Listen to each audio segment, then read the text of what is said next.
2025 সালের 10 এপ্রিল জাট চলচ্চিত্রটি মুক্তি পাওয়ার কথা রয়েছে।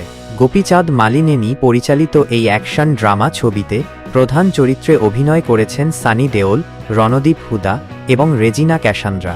চলচ্চিত্রটি এখনও মুক্তি না পাওয়ায় সম্পূর্ণ পর্যালোচনা প্রদান সম্ভব নয়, তবে ট্রেলার এবং প্রাথমিক প্রতিক্রিয়ার ভিত্তিতে কিছু ধারণা পাওয়া যায়। ট্রেলারে সানি দেওলকে একজন কঠোর পুলিশ অফিসার রণজিৎ সিংহের ভূমিকায় দেখা যায়, যিনি অপরাধীদের বিরুদ্ধে নির্দয়ভাবে লড়াই করেন।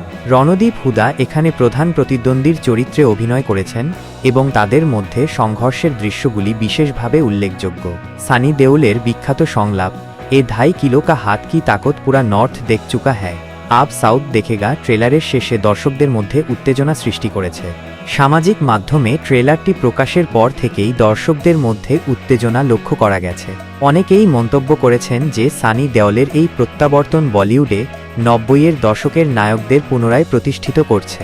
একজন ভক্ত লিখেছেন, এই সিনেমা থিয়েটারগুলোতে ধুম মচাবে, যা চলচ্চিত্রটির প্রতীক্ষার মাত্রা বোঝায়। পরিচালক গোপীচাঁদ মালিনেনি এবং সানি দেওলের সহযোগিতায় নির্মিত এই চলচ্চিত্রটি দক্ষিণী সিনেমার প্রভাবও বহন করছে। ট্রেলারের ভিত্তিতে বোঝা যায় যে এটি অ্যাকশন এবং নাটকের মিশেলে একটি পূর্ণাঙ্গ বিনোদনমূলক ছবি হতে চলেছে।